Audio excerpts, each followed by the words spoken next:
All right, what's going on, guys?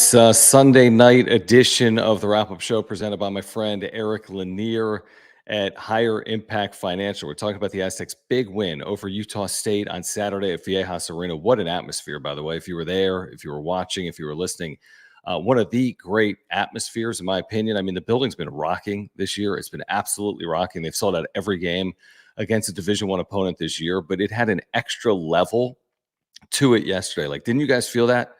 I don't know if you felt it on television or on the radio, but if you were there, you felt it. Like I think the fans, it's such a good fan base. Aztec fans are super knowledgeable. I think they knew the importance of the game. It was such a pivotal game. It was such a pivotal game. It's not the type of game that if you didn't win, you could necessarily immediately overcome. I mean, it would have been hard to overcome knowing what's still to come, if that makes sense. Now, Aztec fans brought it. It was one of my initial takeaways. I talked to Brian Dutcher about it post game on the radio, and he agreed. I mean, he says the crowd always makes a difference, and a huge difference. The Aztecs fans are some of the best in the nation. And I mean, people were in their seats early. Place was loud. Tons of standing ovations, just amazing energy. And from the team as well. And we're going to get into it here over the next 30 or 40 minutes. So as you make your way in, if you would not mind subscribing, I have year-round content for Aztec fans, football, basketball, and much, much more. As there is news related to San Diego State, the Mountain West, we have it for you. So if you wouldn't mind subscribing, I do appreciate that. You can smash the like button for me. You can follow me on Twitter as well at John Schaefer. That is JONSCHAEFFER. In addition to that, appreciate the super chats. Great way to support the channel, independent channel. Do this as often as I can. If you want to support, click the $sign below the chat box. I'll get to every single super chat. If you want to become a member, get emojis and badges, you can do that as well. This was also announced earlier today. I'm just going to get to this right off the top. This is a partnership with Sons of Montezuma. They do great stuff. They designed this. And also with the Mesa Foundation Collective. The Mesa Foundation Collective, for those that don't know, is a collective, NIL collective, that benefits San Diego State men's and women's basketball players. So all of the proceeds from this item available at sonsofmontezuma.com. I didn't design it. It goes through them, but they do all types of NIL efforts with Mesa and with Aztec Link. This is with the Mesa Collective. If you know this bit, I've been using it for a couple of years. It has to do with analytics after games when they win. I tweet out, San Diego State moves from 20 to 15 or whatever in Ken Palm, or from 20 to 15. Let's see. Hold on one second. I'm talking to Jim Russell. I'm supposed to do another show with a Padres show. I'm going to mute him though right now. But yeah, if you know the bit, I've been doing this for a couple of years. When the Aztecs move up in the metrics, I tweet out Catapult U. So if you want to support, way to support San Diego State student athletes, you can do that. And again, there's a link down below. It's also pinned at the top of the chat. So if you want to support, I can explain more of it. If people don't understand it, I can explain it to a greater extent than I've explained it here tonight on the wrap-up show. But if you know, you kind of know. And again, all proceeds do benefit the Mesa Foundation. Click the link that is pinned down below in the description, or pinned actually in the chat right now.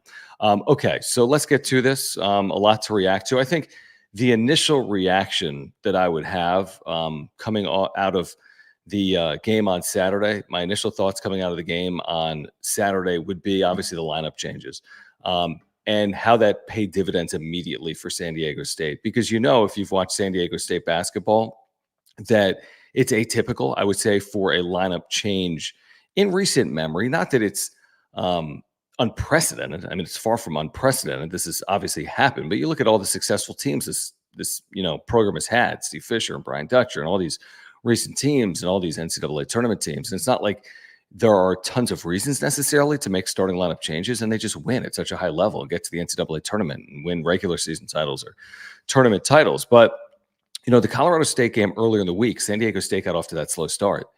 And obviously, the Dutch has talked about it, right? Through a whiteboard or whatever it was, or broke that whiteboard at a media timeout, or when he took a timeout early in the first half of that game. So the starters didn't play to the level, I think, of expectation coming out of that Colorado State game, and the bench provided really good energy and minutes. And you look at the plus minuses coming out of Colorado State, and a lot of the plus minuses were plus from bench players and minus from starters. So they made the shift. I think recognizing that it would probably energize the guys coming off the bench.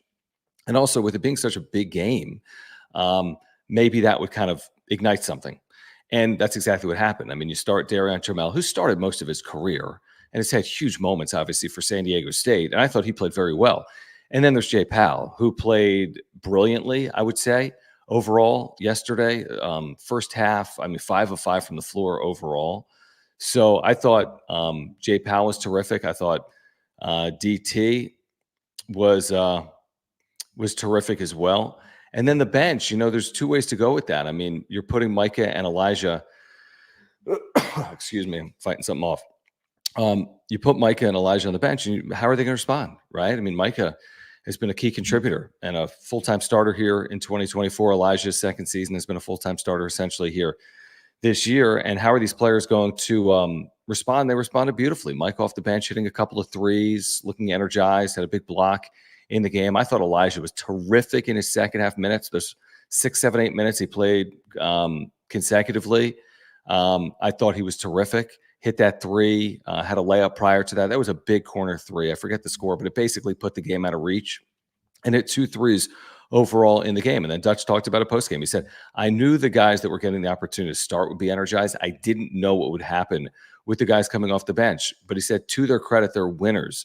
And they want what's best for the team. And they're willing to put everything else aside for what's best for the team. So I don't know what's going to happen moving forward now that they've made those changes. Will the changes stick? Will they go back to what they had previously? Will it be a combination where one of the new starters stays and I just don't know.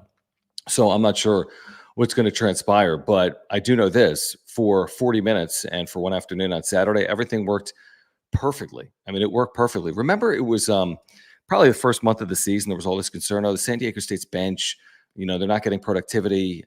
It's not like the bench from last year when they had these, essentially 4 full-time starters on the bench in addition to the 5 starters on the team. And all of a sudden, you've got real depth on this team where oftentimes in the Mountain West, it feels as if San Diego State can now go deeper than its opponents.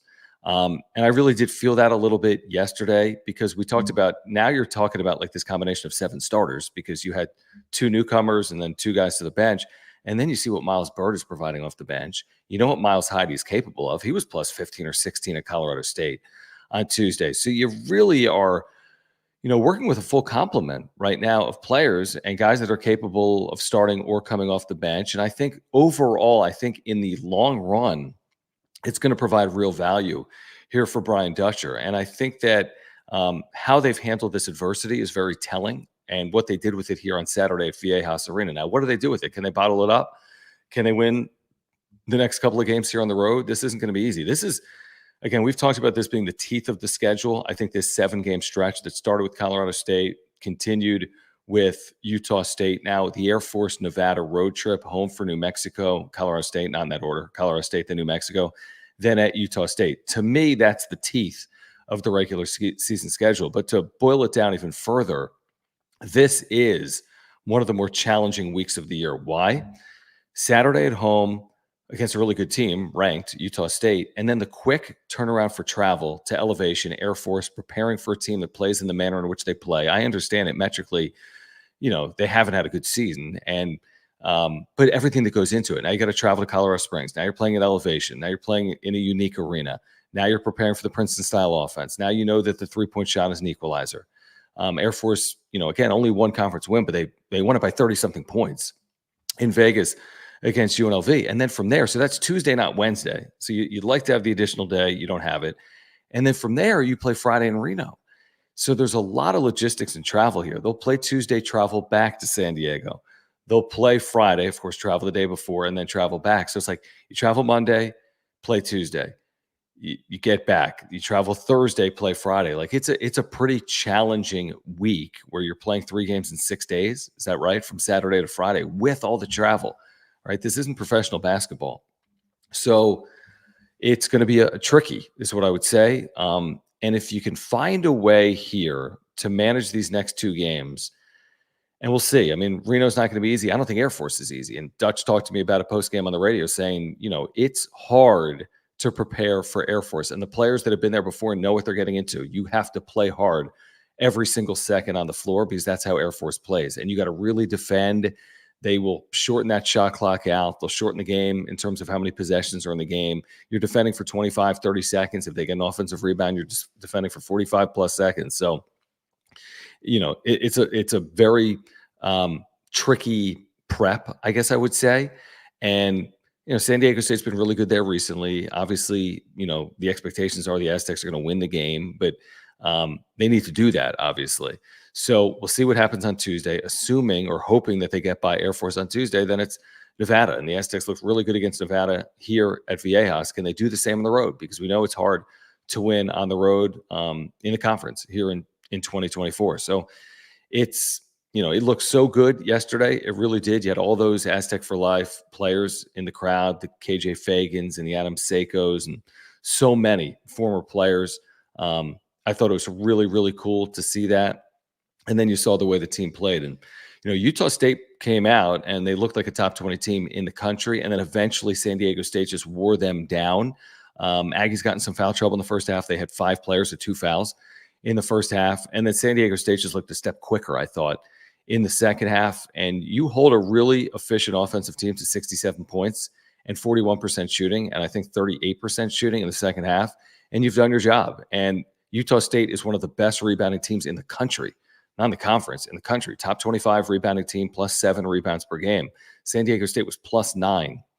And like Brian Dutcher will always say, it's defense and rebounding. That's what's going to win in the long run, whether it's regular season championships or tournament championships. I somehow stumbled into the national championship game, post-game, where Dutch was speaking with his team after the UConn game, after the national championship game. And on the whiteboard, you've all seen this video if you're here, in all likelihood, on the whiteboard was, I think, circled or like put in a rectangle in black ink, defense and rebounding wins championships. And that's how they won yesterday. I know that. They won with defense and rebounding. We can talk about the offense. We can talk about Jay Powell's 16 points on 5 of 5 shooting and Elijah Saunders hitting a couple threes and Micah Parrish having a lot of offensive success, specifically in the first half, and Darion Trammell and whatever you want to talk about. There's a lot to talk about offensively, and I think it's exciting when you see a team score 81 points or Jaden Ledee, as good as he continues to be, going up against really good player in Great Osibor.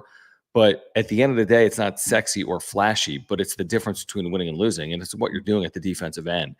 And this team is metrically a really good defensive team. I'm talking about San Diego State. Now, is it the exact same defensive team from a year ago? Well, maybe not, but a year ago you had, some of the best defensive players in the history of the school. Hold on one second. I need to cough. My apologies. I thought this might be a possibility, but you look at, Aztecs defensive metrics are really good, 17th right now in the country defensively, and the offensive metrics continue to improve as well. They're 47th right now, offensive efficiency at KenPom. This was a team a year ago, I've talked about it a lot, that was in the 70s in offense at the end of the year and in top 5 in defense. So the defense is still great. 17th out of 365 teams is what, top 2 or 3%, and then top 50 offense. So you got a lot of things that are going in the right direction right now for San Diego State. Let me take a sip of water for a second. Is there anything worse than being like a radio guy or like a broadcaster and being sick and doing a solo show? Probably not. Probably not. But first world problems, to be honest. So, I'm trying to think about, I thought they did a nice job on Osibor overall. Utah State is dynamic. I think their point guard, Darius Brown, is really talented. I thought Lamont and Darion did a terrific job on him. And Utah State's complementary pieces, had some moments, but overall, San Diego State did a good job defensively. Because again, Utah State scoring over 80 points per game, you hold them to 67. They're a top 10 field goal percentage team in America, over 50%. And shooting, so I forget what I heard on the TV broadcast because I watched it back. They're shooting, 60% from 2 this year or something crazy like that.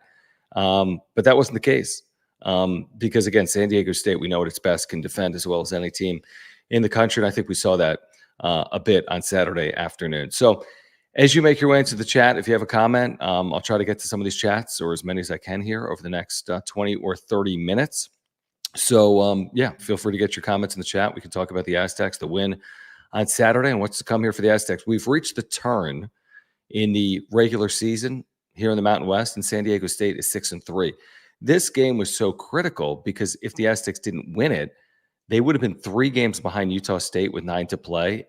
And, even in talking with Dutch on his coach's show on Thursday, said, we need to win this game. If we're going to win the regular season title, we have to win this game. We're not going to overcome 3 games in the final 9 games. You wouldn't think. I mean, it's possible, but it would be very improbable. And you'd also have dropped home court against Utah State, and you'd still have to go to Logan. So, I mean, you'd be in a precarious spot. But all of a sudden, you win this game, and as opposed to being 3 games out, you're 1 game out. Now, it doesn't make it easy. And Utah State still has the, I would say, advantageous schedule. They're the only team in the top 6 that doesn't play at Nevada, for example. And they're also 1 game ahead because they have only 2 losses, and Boise State right now only has 2 losses. So you got 2 teams that are a game in front of the Aztecs. But 9 games to play. A lot can change. A lot can change. And I don't know what the final record is going to be of the regular season champion. Is it going to be 13-5? I think there's a decent chance it's 13-5. And the Aztecs right now are 6-3. Can they close 7-2 in the second half? Won't be easy. Going to have to win potentially a game in Reno or Logan to do that, or be perfect everywhere else. I guess you could lose in Reno and Logan and go 7-0 in the other 7 games that the Aztecs still have, and that'll get you to 13-5. But again, now there's a math equation to get there. If it is 13-5, where if you lost on Saturday, there's no equation. I mean, it would have been really challenging. If you lose that home game and now you're going to go 8-1 down the stretch, it just gets a lot harder. And also, if you go 8-1 down the stretch, that's probably not enough because Utah State, if they had won on Saturday, might not lose 5 conference games. You get my point. So, again, very much alive for the regular season title, which has value. There's no question about it. You want it if you can get it. It's not the end-all, be-all, but you want it if you can get it. And then you look at these final 9 games from like an analytic perspective. And we can talk about what this all means for like San Diego State's resume and the NCAA tournament and where they sit right now. I think they sit with the best resume in the Mountain West. I really do believe that. I think you can look at some of the metrics and they're very comparable. But in terms of high-level wins, high quad 1 wins, along with avoiding bad losses, I think San Diego State's resume stacks up with any resume right now in the Mountain West. Now, I don't know if that's going to be the case when we look at it in 6 weeks, because Selection Sunday is 6 weeks today, so earlier in the day, 42 days from now. But if San Diego State can use the recipe they've used under Brian Dutcher, and that is avoid bad losses and continue to pile up good wins, then they should be able to be, in the spot that they've been at, hopefully to this point here in 2024. So when you break down these final 9 games of the regular season, and then there's the Mountain West tournament, but in the final 9 games of the regular season, I'm trying to think about it. I don't have the schedule right in front of me. I can pull it up online, but you've got 3 games, I want to say, outside of quad 1 or quad 2. So you still have 6 quad 1 or quad 2 games. The only games outside of quad 1 or quad 2 are the road games, Fresno State and Air Force Tuesday night. Those would be both quad 3. Now, you might say to yourself, well, actually, Air Force right now is quad 4. But if Air Force were to beat San Diego State, nobody wants to see it. Air Force would clearly be quad 3 because they would get a huge bump if they did that. It would be a quad 3 game. And then the only quad 4 game remaining is San Jose State at home. The other games are quad 1 or quad 2. And there's a number of quad 1 games at Nevada, at Utah State, home to Colorado State, home to New Mexico. Right now, home to Boise State would be quad 2. And I'm missing another game. And then at UNLV, I think would be quad 2. I think I have that right. Is that right, guys? I think I have that right. So that's your breakdown. You've got, if I have that right, 4 quad 1, 2 quad 2, and then a couple of quad 3 and a quad 4. And it could be 1 quad 3 and 2 quad 4 if you beat Air Force. But we're getting into some semantics. But a lot of opportunities. The key, in my opinion, when you look at this equation, is to avoid the bad loss. Hopefully you run into good wins because San Diego State at home is just really hard to beat. And you beat someone like Colorado State or New Mexico at home, and all of a sudden you've got another quad 1 win or 2. If you lose a game like at Air Force or at Fresno State, that's the tough loss to overcome because you can potentially take a bit of a stumble if you stomach a loss like that, if you take a loss like that. San Diego State, by and large, for the history of the net rankings, which is 4 seasons, I think, has avoided that type of loss, essentially for 4 consecutive years. And hopefully they can do that for the final month of this regular season as well. So that's basically the breakdown. I mean, you look at Ken Pom right now, San Diego State's 20th, the net, the Aztecs are 20th. Just strictly looking at those metrics, that would put San Diego State on the 5 seed line There's more that goes into it than that. There's predictive metrics. There's more that goes into it. There's the how the quality of your win, the quality of your loss, your strength of record, your strength of schedule. But I do believe that if the season ended today, San Diego State's in that 5 seed threshold, could be higher. I think could be as high as 4, could be as low as 6 would be my guess. But they're sitting in that 4, 5, 6 sweet spot. I think the 5 seed line is where they would be if the season ended today, which means they still have an opportunity based on how they play to move up from there, or obviously move down from there as well. Okay, let me get to some of the comments that have rolled in here, guys. Appreciate it. If you're here, if you wouldn't mind subscribing, we have year-round content for Aztec fans. So please subscribe if you are here. And actually, right before I get to these comments, Paul, I'll get back to you in a second. I do want to remind our viewers about our sponsor here on the wrap-up show. Couldn't do this without the support of our viewers, whether you're here live or on replay, and also without the support of Eric Lanier at Higher Impact Financial. If you're looking for a financial planner, you got to get in contact with Eric. You can set up a free 15-minute consultation by clicking the link in the description down below. I just had a consultation with Eric last week. I'm telling you, this is really, really valuable. I don't really know the first place to start when it comes to my financial future. And Eric has made it clear for me and my family, and is assisting us with, retirement plans, from a tax perspective. Really, any question I had related to my financial future, Eric has been able to answer. So I'm really excited about it. I'm really thankful he took the time to do that for me and my wife and our family.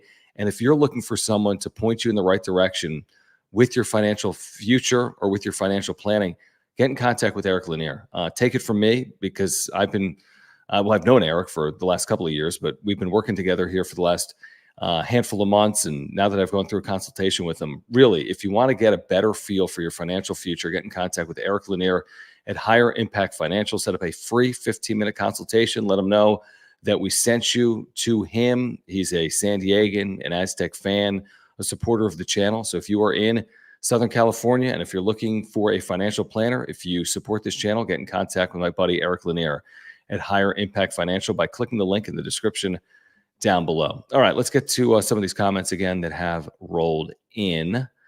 And let me start here with Paul. I see a super just rolled in, so thank you. But Paul says, crowd was rocking the show with their red gloves, mocking the Utah student section was masterful. What a game for our team.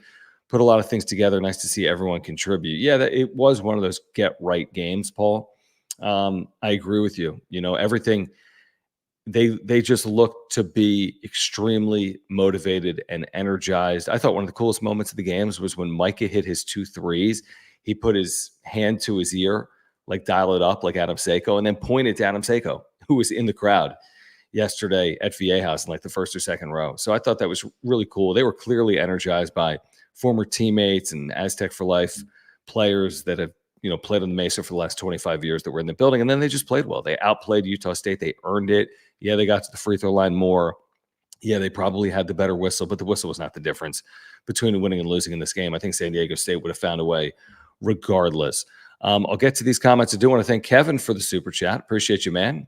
Kevin, supporter of the channel. Appreciate you, Kevin, for the super chat. He says, excited to be a 5 seed and put in the East region. Yeah, that'd be nice.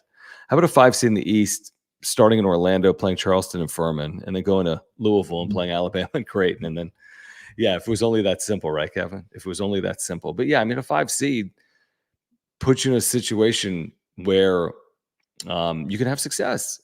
I mean, you don't know. Nobody can predict it. We don't know the matchups, but I mean, you just look at how it forecasts. 5 is going to be a favorite over 12. Not a crazy favorite, but 4 to 7 point favorite or 3 to 7 point favorite. So you're a favorite in game 1, and then you get a 4 seed potentially in game 2. But a 4 seed against a 5 seed is almost a pick 'em. And maybe you're a 1 point underdog, a 2 point underdog. You could even be a 1 or 2 point favorite. And then if you get the benefit of an upset like San Diego State had last year, where Virginia lost to Furman, and then you get Furman, you get a 13 in the second round. So yeah, I mean, there's a lot worse places to be than a 5 seed. I'll tell you that. So it's a very good point, Kevin. Yeah, 5 seed in the East. Like I've said previously here, and you guys have heard me say this, or maybe you've heard me say it on the radio, that I'm less concerned about seed and location as I am about matchup and draw, if that makes sense.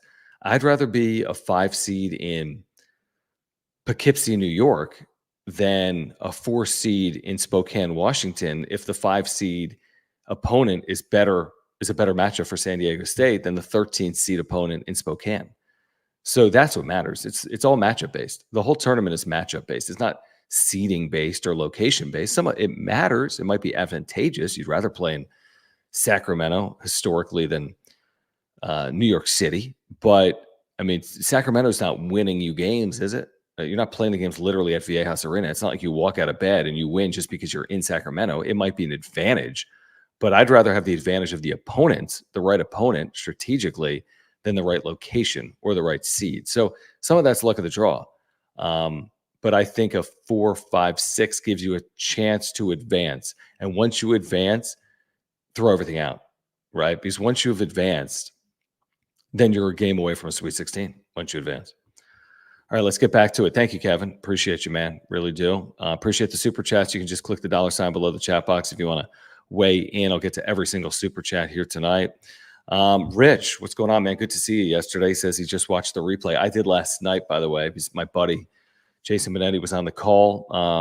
And yeah, I enjoyed it. I thought he did a real nice job. I thought it was a really good broadcast on Fox yesterday. And Rich says it looked even better on TV. I thought the crowd was really good on television. I'm with you. I thought the crowd was really good on television.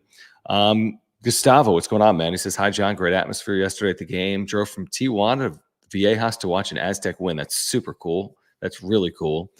Good game by Pal and DT. See you against New Mexico. Awesome. That week, so this is a huge week, 2 road games. The week after is a huge week, 2 home games. And it's Colorado State, New Mexico. Does it get better than that? Mid-February, pushing towards senior night, pushing towards the end of the regular season. You get back-to-back Colorado State, New Mexico. I mean, it's the league's been phenomenal. It's been fun. I think Aztec fans are enjoying it. You're looking at a league that is very capable of getting 5 teams into the NCAA tournament. It's possible to be fewer than that. It's possible to be more than that, but it's very capable right now of getting 5 teams into the NCAA tournament. I'm enjoying it. I mean, each and every night, I'm watching so much Mountain West basketball, whether San Diego State's playing or off. There's good television, Tuesdays and Wednesdays and Fridays and Saturdays. Tuesday, I want to say this upcoming Tuesday, I think it's a full slate, 5 games in the Mountain West, including San Diego State Air Force at 7:30 Pacific, which is an 8:30 Mountain tip, by the way. Regarding officiating, I thought the whistle was fine in the end. I thought there was some, controversial calls initially, but it's a hard job and it's subjective. I thought they got the goaltend wrong. I thought there was a push off that Darian Trammell took. And then a moment later, I think Darius Brown hit a 3 and was fouled by Trammell, and it led to a 4-point play. So there were some breaks that went against San Diego State, and then I'm sure they got some breaks. It's like we're so narrowly focused. We watch through such tunnel vision that we're only thinking about how it impacts San Diego State. I'm sure there were calls that went against Utah State as well.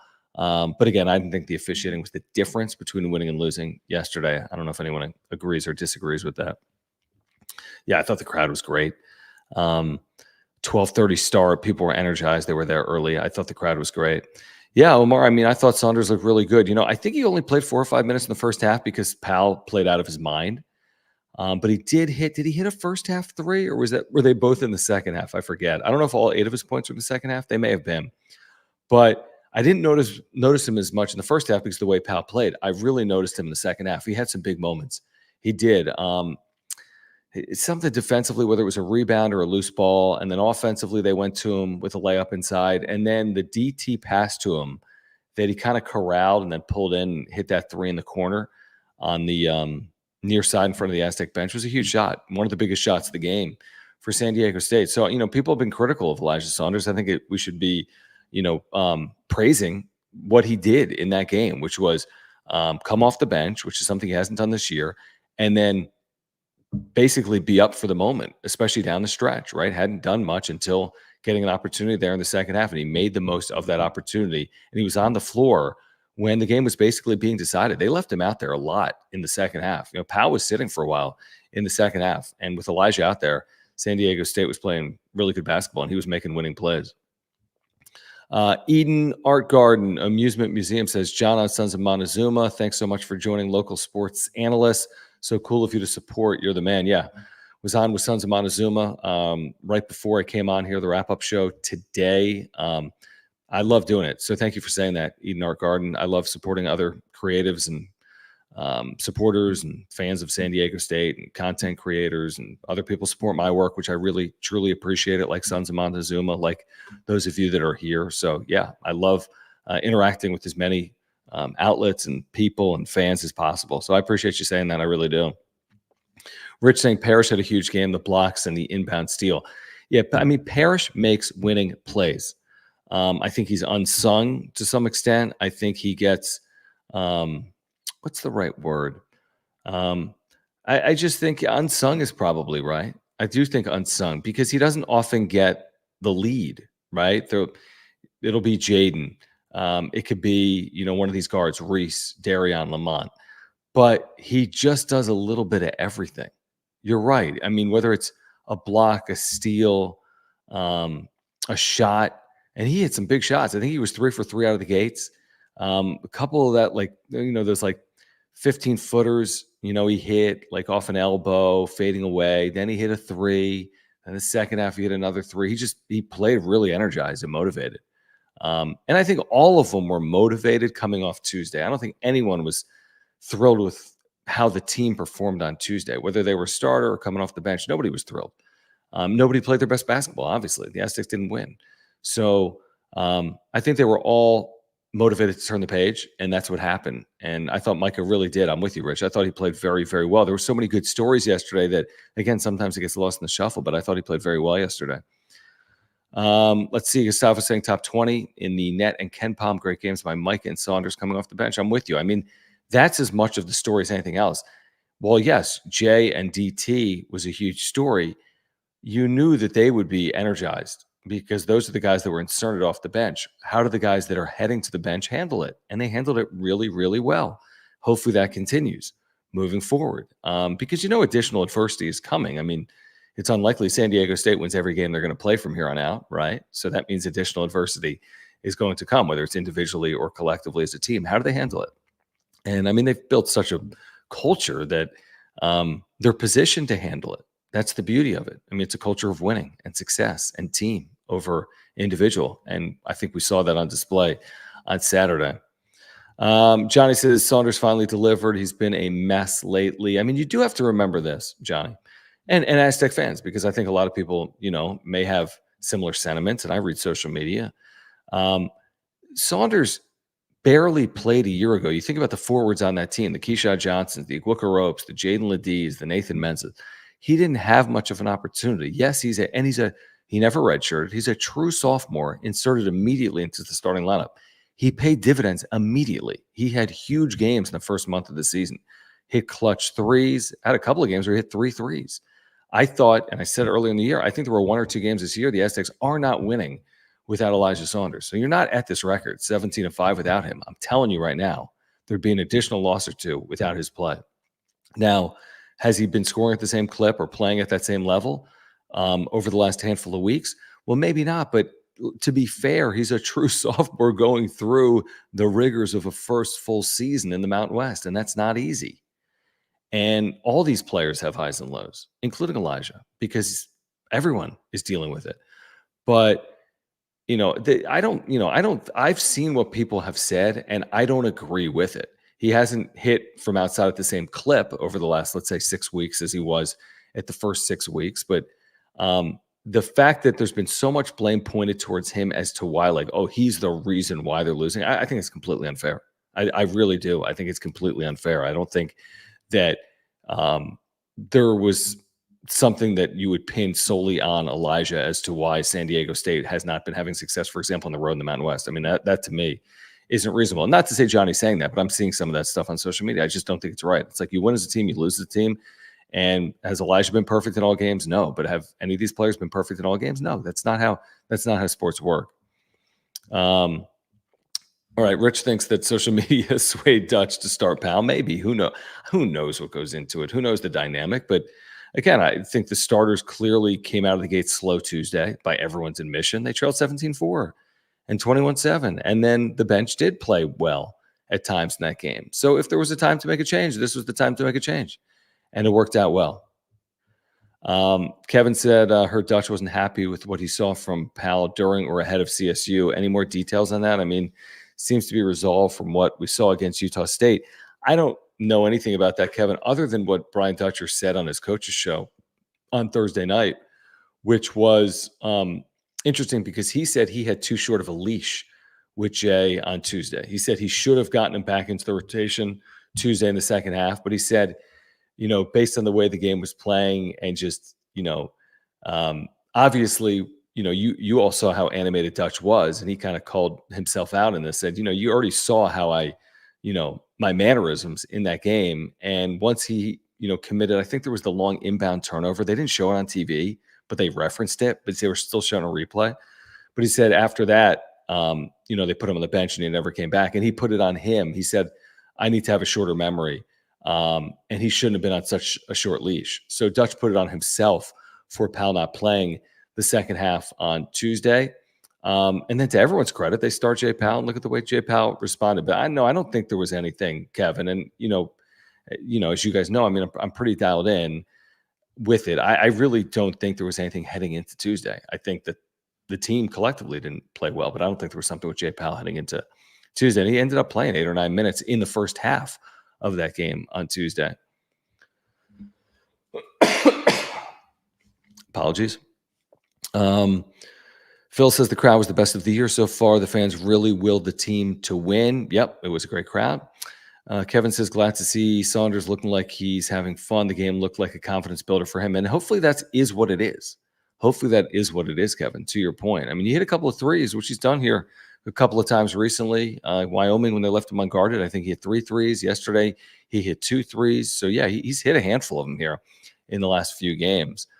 Kevin, pointing out what we were talking about, it's a fair point. I think the Aztecs bench is providing really good value.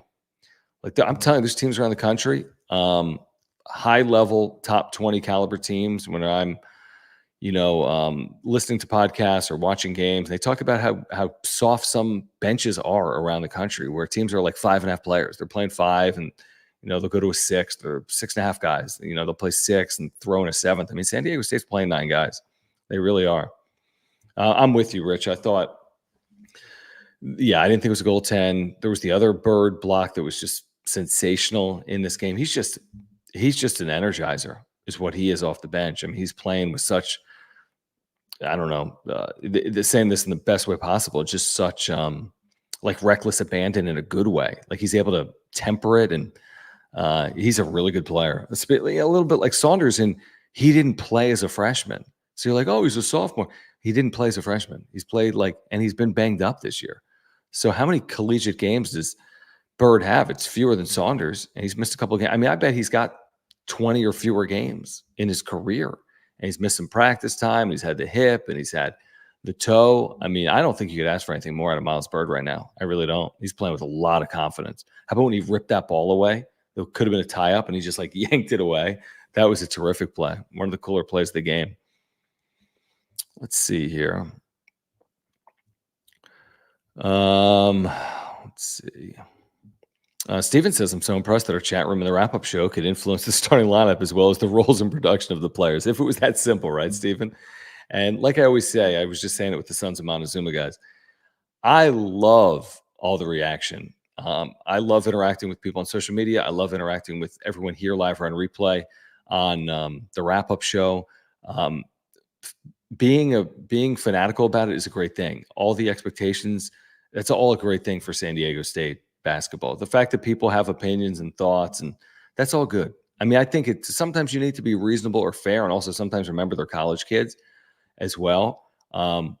This idea or expectation, they should win every single game, or they win, but they should have won by more. I mean, honestly, if someone would have told you at the start of the year, losing Keshad and Nathan and Bradley and Seiko and a rope, and they'd be 17-5 and top 20 in the net and Ken Palm, and they'd be a top 50 offense and a top 20 defense.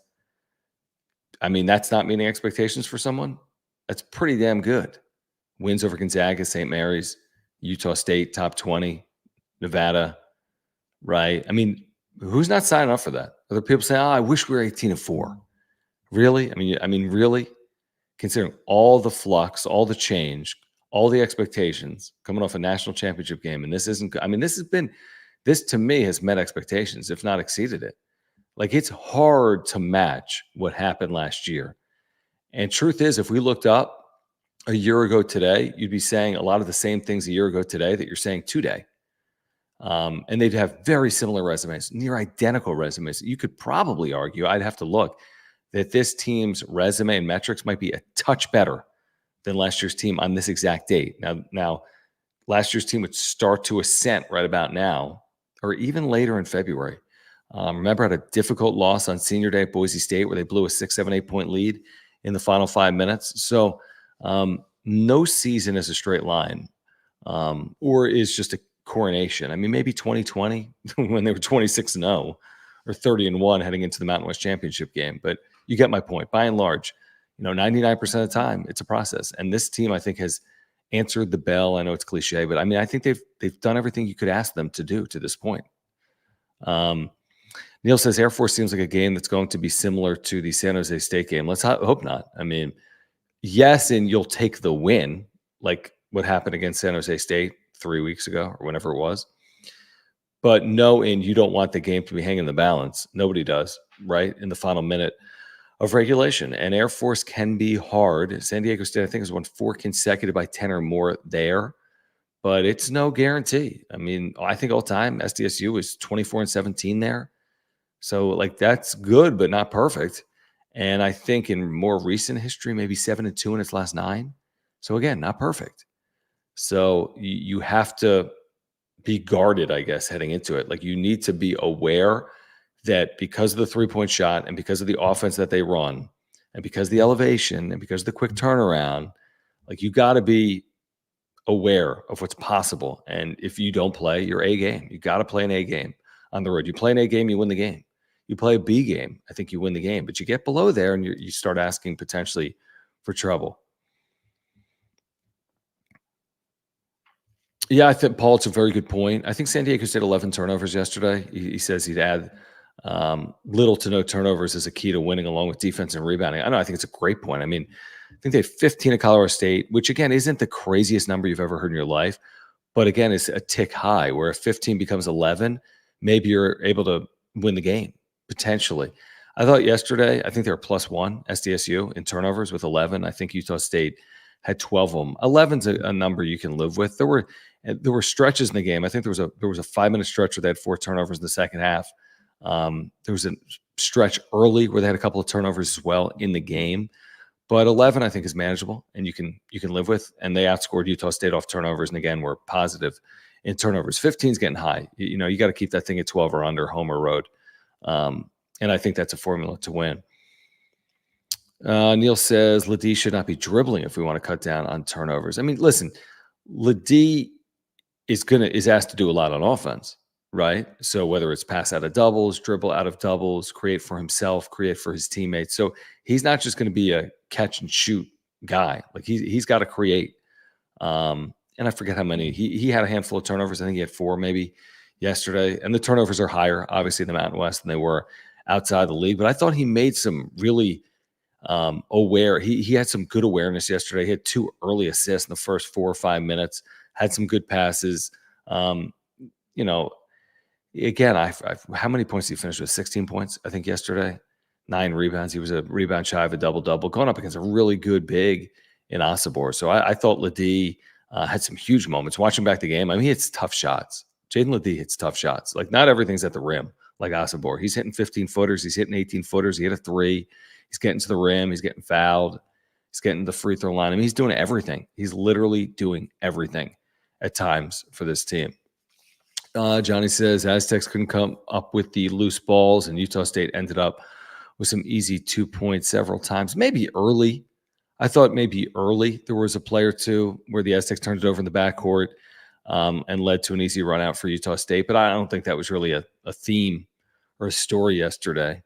My 2 cents. Let me get to a super here from T-Mac. T-Mac, what's going on, man? Thank you for the super chat. I think you were over with Sons of Montezuma with the super chat as well. I appreciate you hanging out. Appreciate your support of the channel. Guys, if you are here live or on replay, please subscribe. That's all I ask. Live or on replay, if you're here, please subscribe. You're on content For Aztec fans, smash the like button for me. Follow me on Twitter at John Schaefer. Appreciate the super chats like T-Mac. Click the $ below the chat box or become a member by clicking join down below. He says Miles Bird seems to make some noticeable impact when he comes in the game. Bird and Powell both bring in extra shot blocking capability. Yeah, really good point. I mean, Bird as a guard, you're like, well, is he really going to impact the game at the rim? And he does. He's done it a lot here recently. Powell impacts the game in a myriad of ways, like Bird. I mean, Powell, the offensive rebounds with his just long arms, his ability to shoot the three ball. He shoots it really well. His free throw shooting is really good. He's just one of these energy guys. And it's just such an athlete. You know, you hear people say, well, he's undersized for the position, but no, he's really not. I mean, he's so agile that he makes up for his lack of weight with what that creates in terms of opportunities for him. Offensive rebounds, defensive rebounds, just all the athleticism that he has on display, blocking ability. And then he's a true stretch four because he can really shoot that three ball. And we've seen it here throughout the course of the season. T-Mac, thank you. Seriously, appreciate you hanging out today. Thank you for your support of the channel. It means a lot. All right, let me get back to some additional chats here that have rolled in as well. This is a very good question, Neil. I'm glad you asked it because it's not. Sometimes maybe people get confused to some extent, like what impact margin has on analytics. And he says, do style points affect us, such as a 1-point win against UCSD and a 2-point win? It was actually a 3-point win in the end against San Jose State. They absolutely do, because efficiency is based on possessions, which means margin matters. So the more efficient you are, the better you are per possession. So the more efficient you are, in theory, the more points you're winning games by. But at the end of the day, what is the most crucial aspect is the win.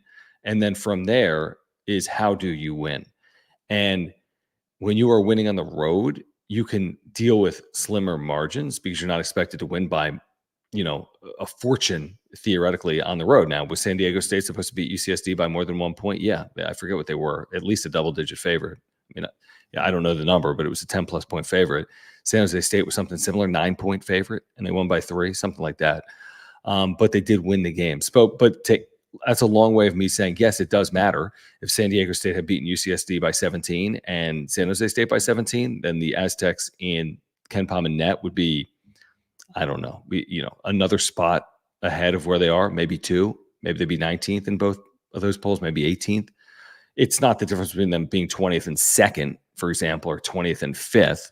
It may be the difference between them being 20th and 19th, something like that, potentially. But again, that's not a big deal. What would be the difference between them being 20th and 30th is losing at San Jose State or losing at UCSD. Now, the UCSD win has turned out to be a really good win. UCSD is having an unbelievable season. I'm going to look it up right now in the net.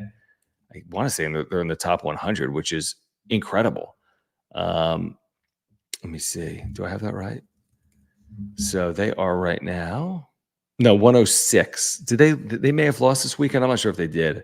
I try to keep up. They may have lost this weekend. I might be wrong. Maybe they didn't play. But 106 is really good. So in the end, winning against a team on the road that's 106, kind of close to top 100, is a fine win. Again, you'd prefer to win by more, but at the end of the day, you just want to win. Utah State's the hardest game left, I would say. Doesn't mean we'll see if that proves to be the case. You would think on paper it's the hardest game remaining. Yeah, I mean, Logan obviously is really challenging. Aztecs won there last year. Low-scoring game, I think, the way I remember it. Close game. Aztecs pulled out, which is what they were able to do a couple times on the road a year ago on the way to a Mountain West regular season title. But, yeah, I mean, Utah State's not going to be easy. They'll look different. I mean, they'll have their fans. They'll have elevation. They'll have the beauty of playing at home and the comfort that comes with that. So can San Diego State match what Utah State is capable of doing at home? We'll find out. I have a feeling that's going to be a really good game. Neil says we really need a quad 1 road win. It's adding to the pressure at home. Well, we have one. San Diego State's got one at Gonzaga, and it's a high quad 1 road win because Gonzaga is still in the top 30 right now in the net. In terms of the conference, they'd love to get a conference quad 1 win, but the Aztecs do have a quad 1 road win right now, and that is Gonzaga. Paul says they do seem to have a case of butterfingers at times, but they continue to win the games. It's when they lose that loose balls and missed free throws get us aggravated. Everything's magnified when a team loses, right? And everything, you can look past things when a team wins. I don't know if it's as simple as that, but you kind of understand.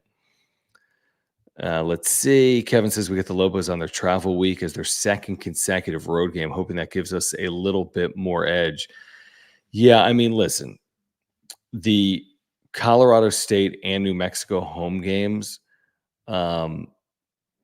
obviously the Aztecs have enough motivation in both of them because they've already lost to those two teams this year. And you know how important they're going to be from a standings perspective, resume perspective, everything perspective, just rival perspective, familiarity, all these things.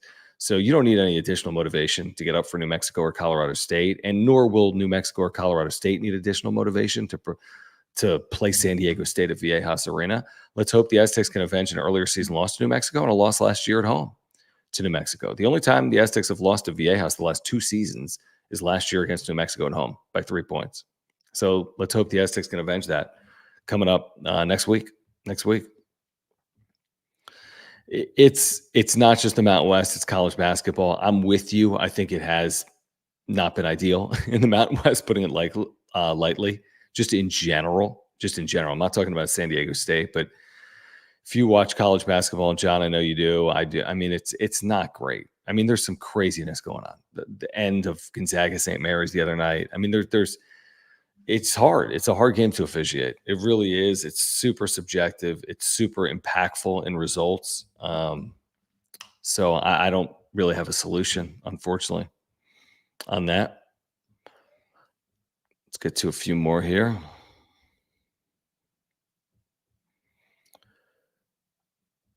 This is funny. I haven't even looked recently, Kevin, who says, can we just take a minute to appreciate how awful Arkansas is this year as well? Where are they right now I know they got off to a terrible start.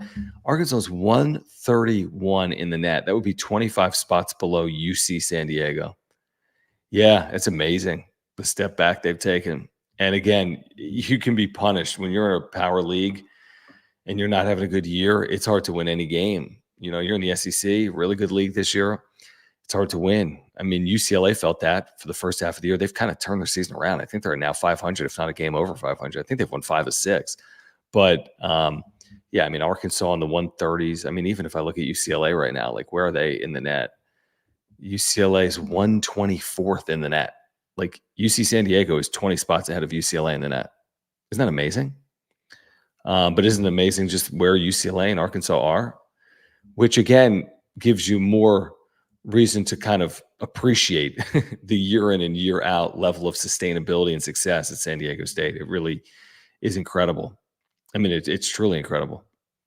Yeah, I'm with you, Omar. Bird's a future all-conference defensive first teamer. Yeah, maybe this year, right? Yeah, he's been really good. Gustavo wants to know, do Ladie, DT, Micah, and Butler have another year of eligibility? Let me answer that. And I think I'm right in saying this. Ladie does not have eligibility. Trammell does not have eligibility. Micah does have eligibility if he chooses to use it. And Butler does have eligibility if he chooses to use it. I think I have that accurate. If I'm wrong, someone put it in the chat. But yes, I believe Ladie and Trammell are out of eligibility at the end of the year. And I think Micah and Butler have eligibility. Now, that doesn't mean much regarding Parrish or Butler because they would have options. They could turn professional. They could transfer or they could return. So even if they elect to use eligibility, they don't have to use it at San Diego State, as we saw like with Keyshawn Johnson, or even if they have eligibility, they don't have to elect to use it because they could turn pro. So that's a long way of me saying that we have no idea if any of those players return in 2024-25. We know Ladie and Trammell do not. We don't know if Micah or Butler do. I didn't realize this, Stephen. I saw they won by 11. It was a close game for a while. Stanford had a lead at least 15 or so minutes into the game. But he says Keyshawn got banged up in the gym today for Stanford. Looked like a shoulder. Hopefully he's all right. Adam, what's going on, man? Appreciate it. And he says, love the change of lineup this week. Dutcher listened to all of us last week telling you that he should sit Saunders and start Powell. Yeah, I don't know if it was that, Adam. I don't know if it was the wrap-up show a coaching decision. My guess would be the coaches made the determination, but yes, the changes they made, and we've talked about them here over a good portion of the show, the changes they made paid off, and we'll see what it looks like moving forward. And if they continue to get similar results, I think those 4 players combined to score 50 points and shoot 62% from the floor. The 2 that started, the 2 new starters, and the 2 players coming off the bench. That's pretty amazing productivity considering that level of change. He then goes on to say, hopefully Dutcher stays with this new lineup going forward. Powell came here for 1 year to play, and it was clear it worked out. Saunders can play less. He ain't going anywhere anyway. I don't know the particulars of all that. I mean, it's hard to know what's going to happen in the future because I think it's very hard to predict, especially in this era of college athletics. But I have a feeling that no matter who starts or comes off the bench, they're both going to get good run. I mean, if you followed this, and we've talked about it a lot, I know Adam has as well. I mean, even if one guy's getting 20 minutes, someone's getting 18, or someone's getting 21 and someone's getting 17. So you should want productivity from all of these players in the rotation. You like the idea that Saunders, all of a sudden his playing time gets squeezed. I don't think it's good for the team. You want to be deep. You want to have a chance to use your rotation. You want to be rested. You don't want anyone. I mean, Jay Powell's not going to go from having played whatever he was playing, 15, 17 minutes to 37 minutes. So even if his minutes go up, you still have a real need for an additional 4-man.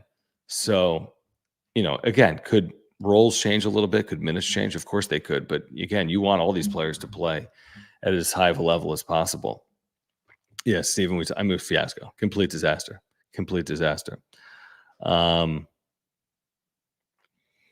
Let's see here.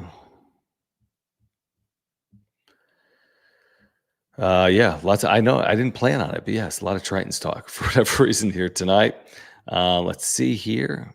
GPA Tear says, "Hey John, appreciate you showing up on Sons of Montezuma Live and all the love you give to the Aztec community, helping to break the partisan society in SDSU fans. You're a jewel to Aztec athletics. You're kind, is what you are, man. You guys know how passionate I am about this stuff.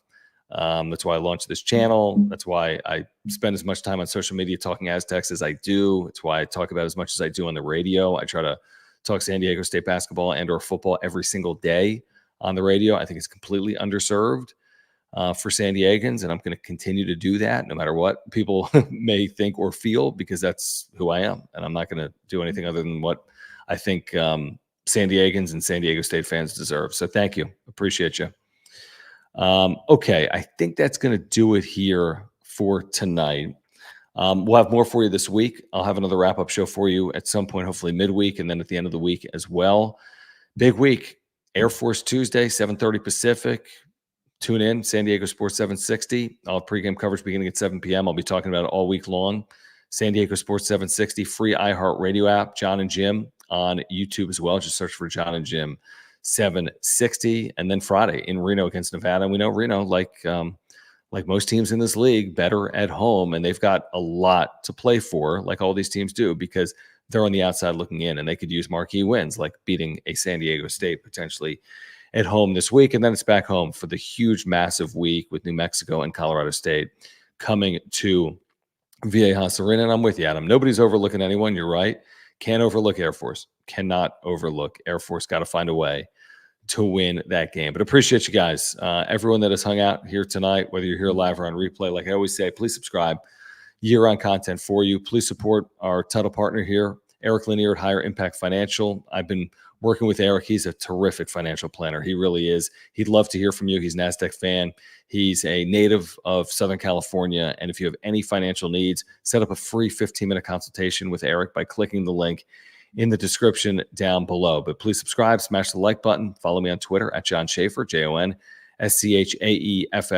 If you missed it earlier on our way out, got the brand new Catapult U shirt that supports the Mesa Foundation that I worked with on with Sons of Montezuma. All of the proceeds of this go directly to the collective, benefiting San Diego State men's and women's basketball players. So Catapult U, I've been using that term on social media the last couple of years after Aztec wins, talking about where San Diego State moves up in the metrics. So yeah, available. If you want it, you can click the link pinned in the top of the chat, or just down below as well. below in the description. Again, all of the proceeds of this go directly to San Diego State student athletes through the Mesa Foundation Collective. All right, guys, have a great rest of your Sunday evening or wherever you are watching this, and we'll catch up again soon. Thanks so much. You've been watching The Wrap Up Show.